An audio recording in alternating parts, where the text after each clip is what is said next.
እንዴት ናችሁ? ስለ ቅጣት እንነጋገር። አሁን ደግሞ የወንጀል ቅጣት። ወንጀል ማለት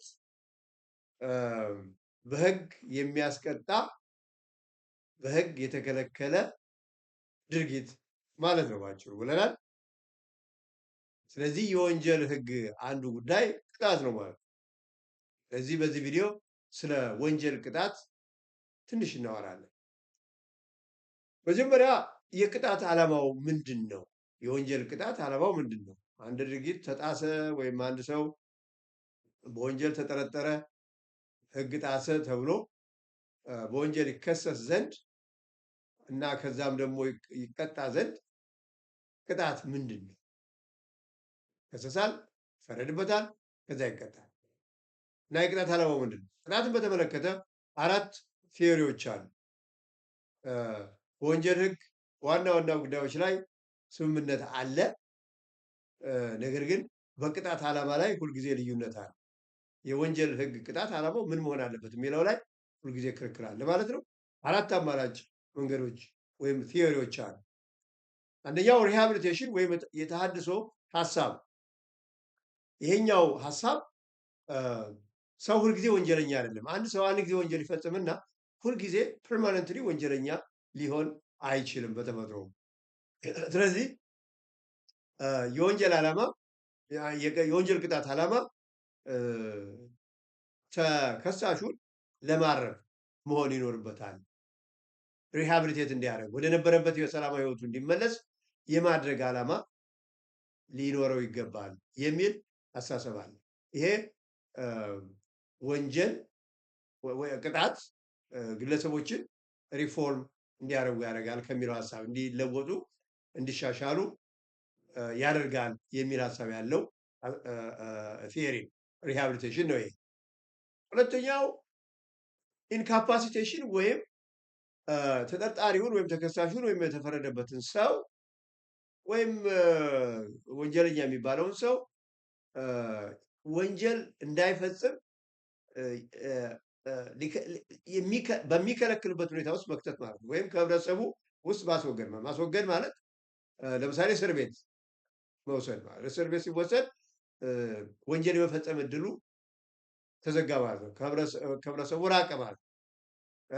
እንግዲህ በሞት የሚቀጡ ሀገሮች አሉ። ሞትም አንዱ የዚህ ኢንካፓሲቴሽን ቲዮሪ መንገድ ነው። ኢንካፓሲቴት ማድረግ ማለት ምንድን ነው?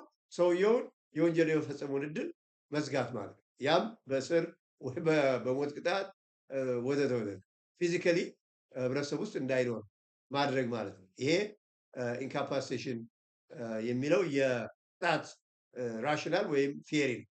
ሶስተኛው ሪትሪቢዩሽን ነው። ይሄ በቀል ነው። ምን ማለት ነው?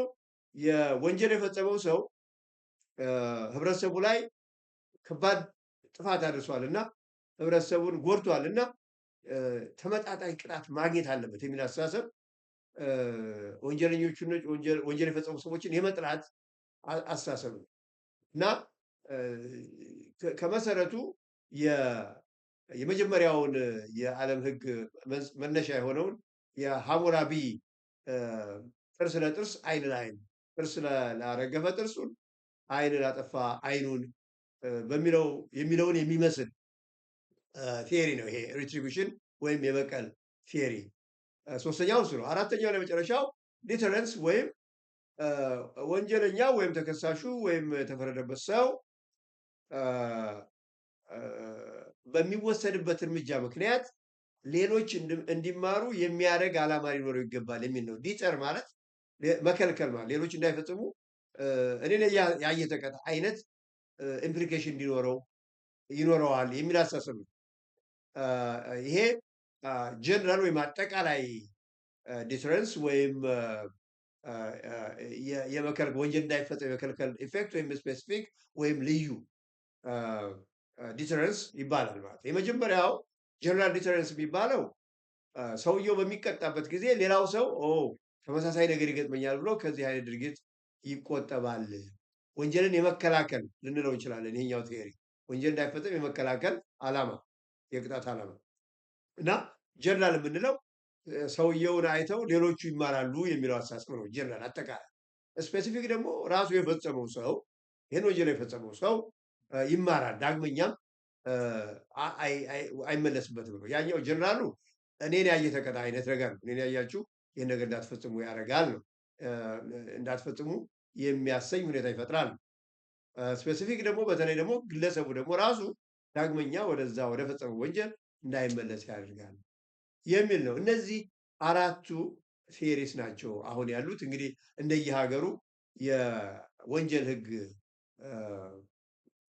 ሁኔታ የቅጣት አይነቶቹ የትኛው ቲዮሪ ስራ ላይ እንደዋለ ይወሰናል ማለት ነው። የኢትዮጵያን የወንጀል ሕግ የትኛው አይነት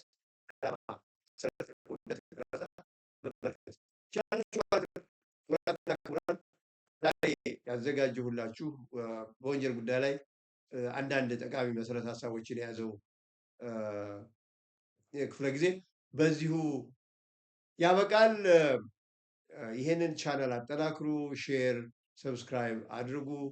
ወደፊት ብዙ ሀሳቦች አሉን። የምትጠቀሙባቸውን ፕሮግራሞች ለማዘጋጀት ብዙ እቅድ አለን እና አበረታቱን ለማለት እፈልጋለሁኝ። ለዛሬ በዚሁ ልሰናበታችሁ። ሰላምና ጤና እመኝላችኋለሁ። ሰላም